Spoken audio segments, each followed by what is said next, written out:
일반적인 발전소 터빈실 내부에는 콘크리트 바닥 위에 길게 늘어선 금속 실린더들이 자리하고 있습니다. 안전모를 쓴 기술자들이 격자형 플랫폼을 따라 걸으며 강철 패널에 설치된 계기들을 주시합니다. 한 기술자는 터빈 하우징 안에서 회전하는 축을 가리키고 다른 기술자는 기계 바로 옆 제어 화면의 숫자를 유심히 살펴봅니다. 수십 년간 지어진 증기 발전소들은 이러한 대형 터빈에 의존해 왔습니다. 뜨거운 증기가 실린더 내부의 곡선형 블레이드들을 밀어낼 때마다 터빈이 회전하는 방식이죠. 사람 다리만큼 굵은 파이프들이 보일러에서 터빈 하우징으로 고압 증기를 운반하고 회전하는 축은 작은 트럭 크기만한 발전기를 구동시킵니다.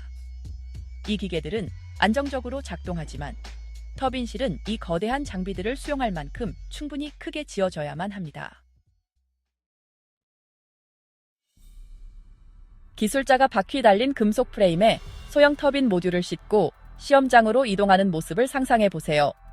다른 기술자는 터빈의 입구와 출구에 두꺼운 파이프를 연결하고 있습니다. 공학자들은 훨씬 더 작은 기계 안에서 동일한 발전 과정을 가능하게 하는 다른 작동 유체를 가지고 실험해 왔습니다. 그 작동 유체는 바로 이산화탄소인데 이산화탄소를 압축하고 가열하여 공학자들이 초임계 상태라고 부르는 지점에 도달시킨 것입니다.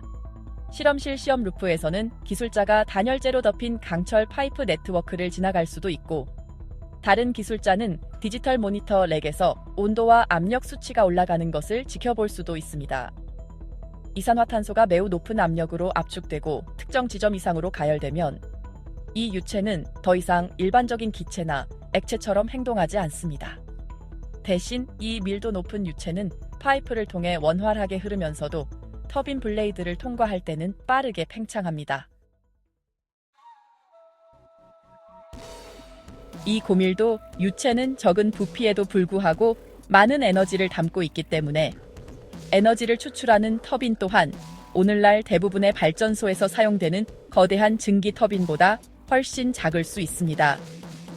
마치 밝은 작업등 아래 작업대 위에 놓인 절개 모형 앞에 서 있는 한 기술자를 상상해 보세요. 이 모형은 닫힌 배관 루프를 보여주는데 축에 장착된 소형 터빈 로터와 얇은 금속판을 쌓아놓은 듯한 열교환기가 보입니다. 이 시스템은 물을 끓여 증기를 만드는 대신 이산화탄소를 루프를 통해 순환시키며 히터가 유체를 가열하고 압력이 유체를 터빈 블레이드를 통해 밀어냅니다.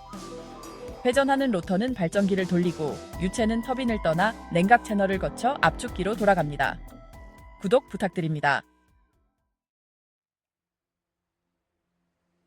기술자가 작업장 바닥에 일반 증기 터빈 로터와 초임계 이산화탄소 터빈 로터를 나란히 놓으면 엔지니어들이 이 접근 방식에 관심을 갖는 한 가지 이유가 명확해집니다.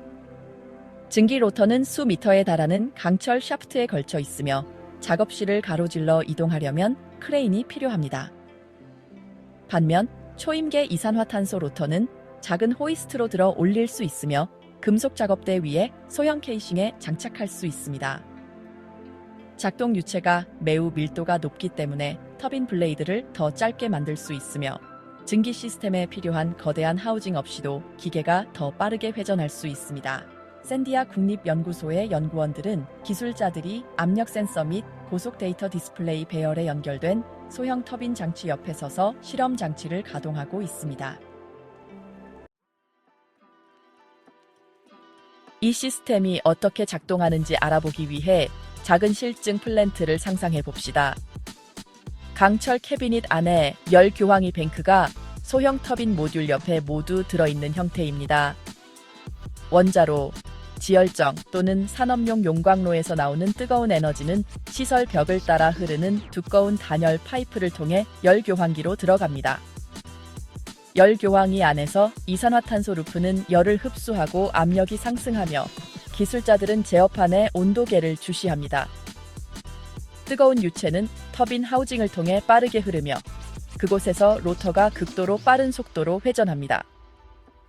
회전하는 샤프트는 발전기를 돌리고 발전기는 제어실로 연결된 전기 케이블과 연결되어 있습니다. 제어실에서는 작업자들이 벽면 크기의 화면에서 출력 전력을 확인합니다. 엔지니어들이 이 기계들을 중심으로 전체 시설을 설계할 때 소형화는 매우 중요해집니다.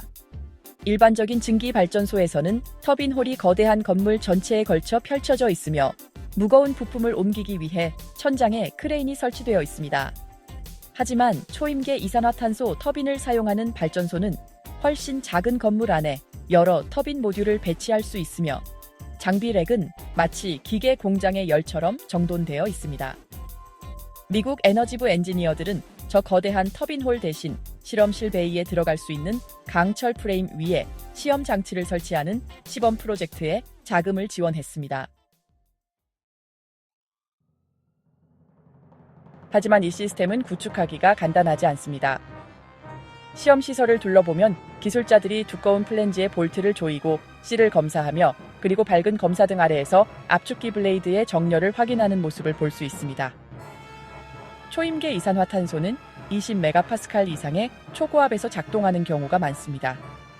이는 모든 파이프 연결부와 밸브가 배관 내부에 엄청난 힘을 견뎌야 함을 의미합니다. 작은 누출이라도 밀도 높은 유체가 빠르게 빠져나갈 수 있으며 갑작스러운 팽창은 주변 금속 표면을 냉각시키거나 터빈 케이싱 주변의 실을 손상시킬 수 있습니다.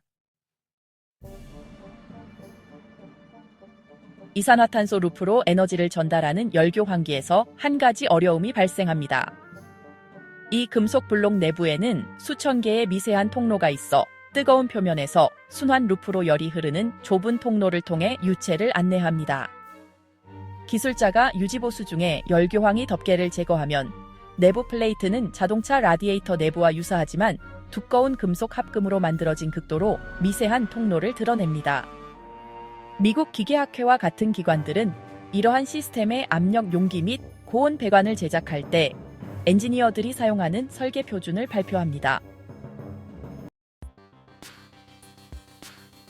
또 다른 어려움은 루프 내부 조건이 변할 때 터빈을 제어하는 것입니다. 제어실에 앉은 작업자가 여러 모니터의 그래프에서 온도 측정값이 변동하는 디지털 디스플레이를 보는 상황을 상상해 보세요. 열 입력이 오르내리면 파이프 내부의 이산화탄소 밀도와 압력이 빠르게 변합니다. 기계가 계속 작동하는 동안 루프를 안정적으로 유지하려면 제어 시스템이 압축기 속도, 밸브 개방 및 터빈 부하를 조정해야 합니다.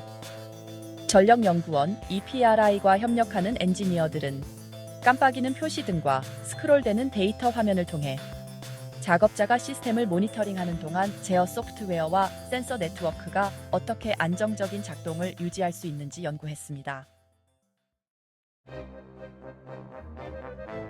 이러한 기계 장치에서 고장은 주로 극한의 스트레스를 받는 기계 부품에서 먼저 나타납니다.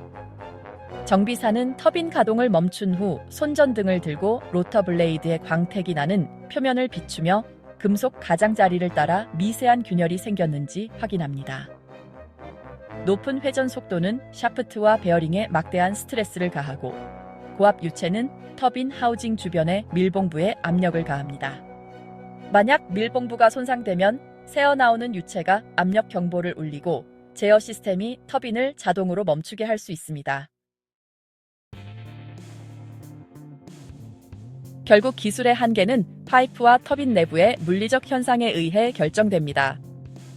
유체 압력이 너무 높아지면 파이프와 터빈 케이싱의 금속 벽은 그 힘을 견디기 위해 더 두껍고 무거워져야 합니다.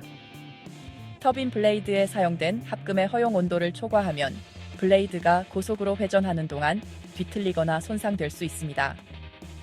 따라서 엔지니어들은 통제된 시설에서 이러한 기계들을 신중하게 테스트합니다. 수많은 센서들이 진동, 압력, 온도를 측정하고 기술자들은 보호창을 통해 회전하는 터빈을 관찰합니다. 목표는 재료의 한계와 기계적 스트레스가 실질적인 경계를 설정하기 전에 이러한 기계들이 얼마나 작고 효율적으로 될 수 있는지를 결정하는 것입니다. 시청해주셔서 대단히 감사합니다.